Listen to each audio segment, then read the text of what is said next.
শুভ সকাল মৌলভীবাজার। আপনি তো থাকলেন, আমি তো কইলাম থাকার লাগে আমার ভাইয়ের এলাকা থেকে আইসন। নামাজ পড়ে হচ্ছে মৌলভীবাজার দিকে যাব, মানে রওনা দিলাম। তখন আমাকে ওয়ালটন শোরুম থেকে একজন বলেন যে মিলাদ আছে, তো ওইখানে মিলাদ পড়লাম। তো ওয়ালটন শোরুম থেকে আমাকে একটা ক্যালেন্ডার গিফট করছে। এই ক্যালেন্ডারটা হচ্ছে ওনার কাছেই যাবে, যিনি আমাকে নিবে, ওনাকে এটা গিফট করে দিব। এখান থেকে নাকি ডাইরেক্ট গাড়ি যাবে না, আমাকে নতুন ব্রিজ পর্যন্ত যাইতে হবে। দেখা যাক নতুন ব্রিজ পর্যন্ত কোনো লিফট পাই কিনা। হলিপুর থেকে যেহেতু বাস খুবই রেয়ার, তার কারণে ড্রাইভার সাহেবকে কনভিন্স করা ছাড়াই উঠে গেলাম।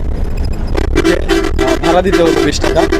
ভাড়া আমার কাছে ছিল, তারপরে আমাকে আঙ্কেল 1000 টাকা দেয়, এখান থেকে 20 টাকা খুচরা ছিল, ওইটা দিয়ে দিই আর কি। এখন নতুন ব্রিজ পর্যন্ত যাবো, এখান থেকে দেন শ্রীমঙ্গল যাইতে হবে। এটা হচ্ছে মৌলভীবাজারের বাস, এটা হচ্ছে কাউন্টার আর কি। বাসে কি পরিমাণ ভিড়, আমার মনে হয় না আমাকে নিবেন। আচ্ছা, তারপরেও আমি বলে দেখবো, কারণ আমার কাছে টাকা আছে, বলে দেখতে তো আর অসুবিধা নেই। বস, আসসালামু আলাইকুম, ভালো আছেন? আমি হচ্ছে থ্যালাসেমিয়া সচেতনতায় বাংলাদেশের 64 জেলা ঘুরতেছি। মৌলভীবাজার নাকি যাবেন আপনি? নেওয়া যাবে আমাকে? আমাকে নেওয়া যাবে? আমি হচ্ছে একটু দাঁড়িয়ে যাব আর কি। নেওয়া যাবে ভাইয়া? আচ্ছা, উনি হচ্ছে নিলেন আমাকে। আমি বলেছিলাম এই ক্যালেন্ডারটা হচ্ছে ওনাকেই দিব, যিনি আমাকে লিফট দিবেন আর কি মৌলভীবাজার পর্যন্ত। তো ওস্তাদের এই ক্যালেন্ডারটা আমি গিফট করব।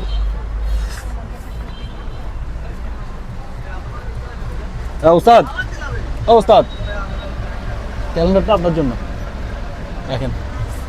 ঢাকা বাস স্ট্যান্ড থেকে এখন যাচ্ছি আমি ক্লিনিক পর্যন্ত। এক ভাই আছে, আমাকে রিসিভ করবেন। তো একটু অসুস্থ হয়ে গেছিলাম বাসে একটা দুর্গন্ধে। তো দেখি আলহামদুলিল্লাহ সহি সালামতে হচ্ছে মৌলভীবাজার এসে পৌঁছাই। মাঝখানে একটু অসুস্থ হয়ে গেছিলাম আপনার দাঁড়িয়ে থাকতে থাকতে। পরে আপনার শ্রীমঙ্গল এসে একটু সবাই যেহেতু নেমে যায়, তখন অনেক সিট ফাঁকা হয়ে যায়। তো এরপর একটা অটো আমাকে লিফট দেয়, সেটা হচ্ছে আপনার ঢাকা বাস স্ট্যান্ড থেকে। তো ঢাকা বাস স্ট্যান্ড থেকে আমাকে লিফট দেয়। এরপর এদিকে অটো পাচ্ছিলাম না, হেঁটে হেঁটে এসে দেখি ভাইয়ের সাথে পরিচয় করে দিয়েছিল হচ্ছে শোয়েব ভাই, যিনি হচ্ছে আমাদের এলাকার নিয়ত আপনারা চা বাগানের ম্যানেজার। তো ওনার চাচাতো ভাইয়ের মাধ্যমেই পরিচয় হয়। তো এইভাবে হচ্ছে পরিচয় হয়ে যায় আর কি। তো এখন আজকে ওনার এখানে থাকবো। এখন আমি যাব শ্রীমঙ্গলে। কালকে ছিলাম অভিভাইয়ের বাসায়, ওইখান থেকে নাস্তা করে খিচুড়ি খেয়ে এখন যাব হচ্ছে শ্রীমঙ্গলের দিকে। দেখা যাক এখান থেকে কোনো লিফট পাই কিনা।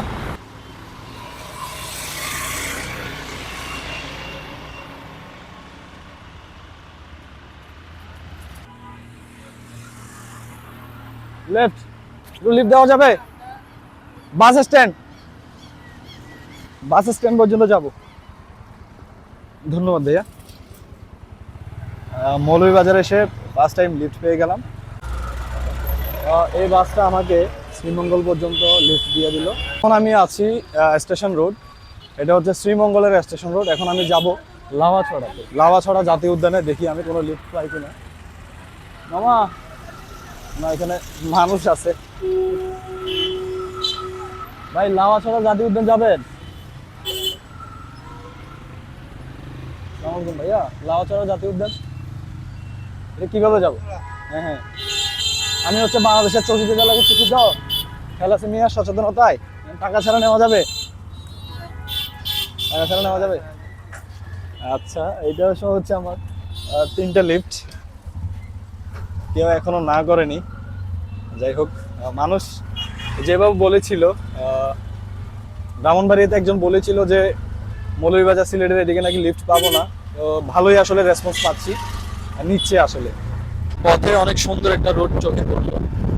এই রোডগুলো দেখে মনে হচ্ছে আমি চট্টগ্রামে আছি, কারণ হচ্ছে আমাদের চট্টগ্রামের রোডগুলোর মতোই আঁকা বাঁকা। আর লাওয়াছড়া জাতীয় উদ্যান পর্যন্ত সিএনজিতে লিফট পেলাম। তো এখন আমি ট্রাই করব টিকিট ছাড়া আমাকে নেয় কিনা। টিকিট কাউন্টারে গিয়ে মানে বলবো যে আমি থ্যালাসেমিয়া অ্যাওয়ারনেসে বের হয়েছি 64 ডিস্ট্রিক্ট ঘুরতে, দেখি নেয় কিনা। বাংলাদেশ ট্যুরিস্ট পুলিশকে অসংখ্য ধন্যবাদ, ওনারা আমাকে এখানে প্রবেশ করার সুযোগ দিয়ে দিলেন। টাকা ছাড়া আমি লাওয়াছড়া জাতীয় উদ্যানে টিকিট ছাড়া প্রবেশ করলাম। টিকিট কাউন্টারে যোগাযোগ করলে টিকিট কাউন্টার আমাকে বলে 50% দিবে। আমি চাচ্ছিলাম না আমি 50% দিতে, কারণ আমি টাকা ছাড়া ঘুরছি। ওনাদেরকে আমি থ্যালাসেমিয়া সচেতনতার কিছু লিফলেট দিলাম। আসসালামু আলাইকুম, থ্যালাসেমিয়া হচ্ছে একটা বংশগত রক্তরোগ। একটা বাচ্চার পিছনে যদি আমরা 1 লাখ টাকা করে খরচ করি তাহলে সেটাকে 60 বছর সেই বাচ্চাকে 60 বছর বাঁচানো সম্ভব। তো থ্যালাসেমিয়া হচ্ছে একটা বংশগত রক্তরোগ। এই রোগ থেকে আমাদের বাঁচতে হলে সচেতন হতে হবে। বিয়ের আগে এইচবি ইলেকট্রোফোরেসিস রক্ত পরীক্ষা করতে হবে, এই প্যাডটা পরে নেবেন। আর বিয়ের আগে অবশ্যই এইচবি ইলেকট্রোফোরেসিস রক্ত পরীক্ষা করে নেবেন। আমি লাউয়াছড়া জাতীয় উদ্যানের ভিতর দিয়ে একটা রেলপথ দেখতে পাচ্ছি। এই রেলপথটা হচ্ছে আপনার ঢাকা সিলেটের সাথে সংযোগ করেছে। এডে আইয়ারে আর সিটাঙ্গর মানুষ পাই গেই বেশি ভালো লাগে আসলে, আর ছবি তুলি দিন। এখানে দেখতে পাচ্ছি কোরআনের পাখিরাও লাউয়াছড়া জাতীয় উদ্যানে ঘুরতে এসেছে, দেখতে এসেছে। বিষয়টা আমার কাছে খুবই ভালো লেগেছে। শুধু চার দেওয়ালে বন্দি না রেখে এদেরকে ঘুরতে নিয়ে এসেছে আর কি, বিষয়টা অনেক সুন্দর লাগলো। সিলেটের লাউয়াছড়া জাতীয় উদ্যানে এসে একটা জিনিস আমি শিখতে পেরেছি, বুঝতে পেরেছি, দেখেছি, সেটা হচ্ছে এখানকার মানুষ বেশিরভাগ ফ্যামিলি নিয়ে ঘুরতে আসে, সিঙ্গেল কেউ ঘুরতে আসে না, বেশিরভাগ হচ্ছে ফ্যামিলি নিয়ে ঘুরতে আসে এখানে। সিলেটি আনারকলি, সিলেটি আনারকলি, সিলেটি আনারকলি, পাহাড়ি আনারকলি, সিলেটি আনারকলি, টক ঝাল মিষ্টি সিলেটি আনারকলি, খাইলে ভালো লাগে, না খাইলে মিস করবেন। সিলেটি আনারকলি না খাইলে মিস করবেন। লাউয়াছড়া পাশে এই দোকানটাতে অনেকক্ষণ বসেছিলাম, আর হচ্ছে ভিন্ন ধরনের একটা ফল ট্রাই করলাম আর চাটা খেলাম। এখন চলে যাব, আর দেখা যাক এখান থেকে কোনো গাড়ির লিফট পাই কিনা। চেষ্টা করব খোলা ছাদে করে যাওয়ার।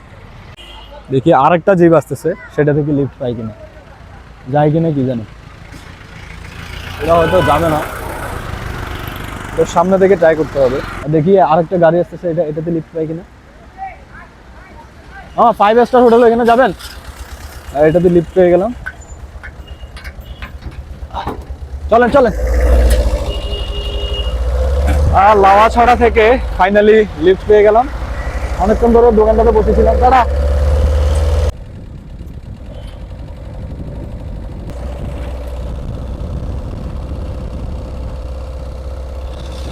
বর্তমানে আছি গ্র্যান্ড সুলতান 5 স্টার হোটেলে। এখানে কর্তৃপক্ষকে বললাম মানে ঢুকা যাবে কিনা, তো প্রবেশ করতে পারলাম না। যাই হোক, ওনাদের নাকি গ্রুপের চলছে, কী বলে এটারে, প্রোগ্রাম চলতেছে আর কি। যাই হোক, ঢুকতে পারলাম না। ভাইয়া ঠিক আছে, ভালো থাকবেন, ঢুকলে ভালো হইতো আর কি। অনেক দূর থেকে আসছি কিন্তু ঢুকতে দিল না। যাই হোক, মন খারাপ করে লাভ নেই। গ্র্যান্ড সুলতান রিসোর্ট থেকে আমাকে যাইতে হবে বাজেট ট্যুর বাংলাদেশের রিসোর্ট হচ্ছে ওইখানে লেমন টির ওইদিকে। এখান থেকে একটা অটো পাইলাম, অটোটা হচ্ছে ওইদিকে যাবে। তো ভাড়া হচ্ছে এখান থেকে 100 টাকা, যেটা নাজমুল ভাই আমাকে দিবে। আর নাজমুল ভাই এর আগে আমাকে 1000 টাকা দিয়েছে। উনি বলছে যে আমি টাকা দিব তোরে, তুই যা। লাউয়াছড়া উদ্যানে যাওয়ার পাশের রুট দিয়ে নূরজাহান টি এস্টেটের এদিক দিয়ে যাইতে হয় আর কি। এদিক দিয়ে চলে আসলাম এখানে। এটা হচ্ছে আমাদের লুসারা রিসোর্ট, যেটা এখন তৈরি হচ্ছে আর কি। ওয়েলকাম টু লুসারা রিসোর্ট, যেটা মৌলভীবাজারের শ্রীমঙ্গলে অবস্থিত। শ্রীমঙ্গল থেকে লাউয়াছড়া জাতীয় উদ্যান যাওয়ার সময় এই আমাদের রিসোর্টটা পড়ে। তো আপনারা দেখতে পাচ্ছেন রিসোর্টের কাজ চলমান। আপনারাও চাইলে রিসোর্টের একজন শেয়ারদার হতে পারেন, আপনারাও চাইলে রিসোর্টের একজন মালিক হতে পারেন। আমাদের বাজেট ট্যুর বাংলাদেশ সবাই তো চিনেন, আমরা বিভিন্ন ধরনের ট্যুর অপারেট করে থাকি দেশ এবং দেশের বাইরে। তো আমাদের নিজস্ব একটা রিসোর্ট হচ্ছে, ভালোই লাগছে আসলে। বিস্তারিত জানতে আমি কমেন্ট বক্সের নাম্বার দিয়ে দিব, বিস্তারিত দিয়ে দিব, আপনারা দেখে নেবেন। আমার সাথে লাল গাড়ি দেখে কি ভাবছেন? কই আছি আমি? শ্রীমঙ্গলে। শ্রীমঙ্গলের এই লাল গাড়ি সবচেয়ে বিখ্যাত। থ্যালাসেমিয়া সচেতনতায় টাকা ছাড়া বাংলাদেশের 64 জেলা ভ্রমণে এটা হচ্ছে আমার 14তম জেলা। শ্রীমঙ্গলে এসে লাউয়াছড়া জাতীয় উদ্যানে গেলাম। উদ্যান থেকে এসে এখানে খাবার কই খাবো বুঝতে পারছি না, যেহেতু টাকা নেই, মানে টাকা ছাড়া ঘুরছি। তো গ্র্যান্ড সুলতানে গেলাম। গ্র্যান্ড সুলতানে হচ্ছে আমাকে প্রবেশই করতে দিল না। আর সেইখানে বাগানবাড়ি মেজবানি রেস্টুরেন্ট আমাকে ফ্রিতে খাওয়ালেন। ওনাকে আমি রিকোয়েস্ট করলাম ক্যামেরা ছাড়া। অনেকে আমাকে বলে যে আমি ক্যামেরা ধরছি, এই জন্য রাজি হইলো। তো ক্যামেরা ছাড়া ওনাকে বললাম যে আমি টাকা ছাড়া ঘুরতেছি থ্যালাসেমিয়া সচেতনতায়। তো উনি রাজি হয়ে যায়, বললো যে আমি এইভাবে 5-10 জনকে এমনিতেই খাওয়াই। তো একজন বয়কে ডেকে বললো বয়কে ডেকে বললো যে ভাই কি খাইতে চাই, যা খাইতে মন চাই তাই খাওয়া। তো এখানে আমি অর্ডার করলাম, মানে আমি বললাম এখানে ডাল দিল, মুরগি, তারপরে হচ্ছে ভর্তা আর সবজি, আনলিমিটেড ভাত। খাবার খেয়ে এখানে ভিডিও করছিলাম এই জিপ, লাল জিপ গাড়িটা নিয়ে। তো ওর সাথে হচ্ছে আমার পরিচয় হয়ে যায়, ও আমাকে শ্রীমঙ্গল পর্যন্ত নেওয়ার জন্য রাজি হয়ে যায়। শ্রীমঙ্গলের অন্যতম সৌন্দর্য গাড়ি হচ্ছে লাল গাড়ি। পানসি পর্যন্ত আমাকে ওই ছোটো ভাইটা নামিয়ে দিল। তো নামার পর উনি হঠাৎ আমার জাতীয় পতাকা দেখে আমাকে ডাক দিয়ে বলে যে ভাই আমি যাচ্ছিলাম, মানে অটোকে জিজ্ঞেস করছিলাম যে কীভাবে যাবো। তো উনি সেটা খেয়াল করে আমাকে নিয়ে আসেন, এতটুকু স্টেশন পর্যন্ত নিয়ে আসে। তো এসে হচ্ছে চা না খাইয়ে উনি আমাকে যাইতে দিবেন না। তো ওনার তরফ থেকে হচ্ছে চা খেলাম। পানসি রেস্তোরাঁ থেকে ভাইয়া আমাকে লামা পর্যন্ত নিয়ে আসলো। ভাইয়া এদিকে আসেন, কি অবস্থা আপনার? ফ্যামিলিতে কে কে আছে? সবাই আছে, বাবা মা ভাই বোন। বিয়ে করছেন? না। আচ্ছা, তাহলে আপনাকে একটা কথা বলে রাখি, বিয়ের আগে অবশ্যই ব্লাড টেস্ট করে নেবেন, মিয়ার ইলেকট্রোফোরেসিস, তার মাধ্যমে জানতে পারবেন আপনি কি থ্যালাসেমিয়া রোগী কিনা। ঠিক আছে, আমি এখন এখান থেকে লিফট দেখবো, লিফট পাই কিনা। ওইখান থেকে লিফট নিয়ে একদম মৌলভীবাজার পলিক্লিনিকের এখানে নামিয়ে দেয়। মৌলভীবাজার পলিক্লিনিকের ওইখানেই আমার কাপড় চোপড় এগুলা। মৌলভীবাজারে এসে রাতে আমি কইছিলাম, এটা হচ্ছে আমার রুম, যেটা মৌলভীবাজার পলিক্লিনিকের 4 তলা। এখানে অবিবাই থাকে। উনি যেহেতু আনমেরিড, এখনও বিয়ে শাদী করেনি, যার কারণে উনি 4 তলার এখানে থাকেন আর কি। আসলে আমার জন্য এক এক জেলার এক একটা রাত, এক একটা হচ্ছে গল্প। আমার এই গল্পের অংশীদার হয়েছেন মৌলভী জেলার অবিবাই। আর এই রাতে এখানে ছিলাম, দেখেন এখানে এসিও আছে কিন্তু। হ্যাঁ, এটা একটা হসপিটাল হলেও হসপিটালের পরিবেশ অনেক সুন্দর। এটা হচ্ছে বাপ্পা ভাই। বাপ্পা ভাইয়ের সাথে পরিচয় করিয়ে দেন আমাদের শোয়েব ভাইয়ের চাচাতো ভাই। আর উনি হচ্ছে ওনার কলিগ অমিত রাজ। ওনার সাথে কালকে ছিলাম আর কি, উপরে ভাইয়া ছিল না। তো আজকে এসে ভাইয়ের সাথে দেখা হইলো। আমি শ্রীমঙ্গল ঘুরে আসলাম। তো ভাইয়া বলতেছে থাকার জন্য, কিন্তু থাকা সম্ভব হচ্ছে না। ভাইয়া সিলেটি ভাষায় কিছু বলেন। আমি আর কিতা কইতাম রে বাবা ভাই, আপনি তো থাকলেন, আমি তো কইলাম থাকার লাগে। আমার ভাইয়ের এলাকা থেকে আইসন, আর যেহেতু আমার ভাই ওখানেও থাকে, আপনারা ওখানো, আপনারা দেখে শুনিয়া রাখতা। অবশ্যই আল্লাহর হাওলার সবটা তো আল্লাহর উপরে। শোয়েব ভাই কিন্তু আমাদের ওইখানে নিয়ে দাঁতমারা যে চা বাগান আছে ওইটার ম্যানেজার। শোয়েব ভাই অনেক আন্তরিক। ভাইয়ে আমার ভিডিও দেখে বললো যে আমার ভাই আছে ওইখানে থাকতে পারবা। আবার সিলেট গিয়েও নাকি আমার ভাই আছে ওইখানে থাকতে বলতেছে। যদিও আরেকজন ভাই আমাকে কনফার্ম করে রাখলেন যে ওইখানে থাকতে হবে। তো আসলে মৌলভীবাজারের মানুষ অনেক আন্তরিক। শ্রীমঙ্গল যখন গেলাম, বিভিন্ন ড্রাইভার আমাকে চা খাওয়াচ্ছে, মানে দাওয়াত দিচ্ছে। এই বিষয়গুলো আমার কাছে বেশি ইন্টারেস্টিং লাগছে, বেশি ভালো লাগছে।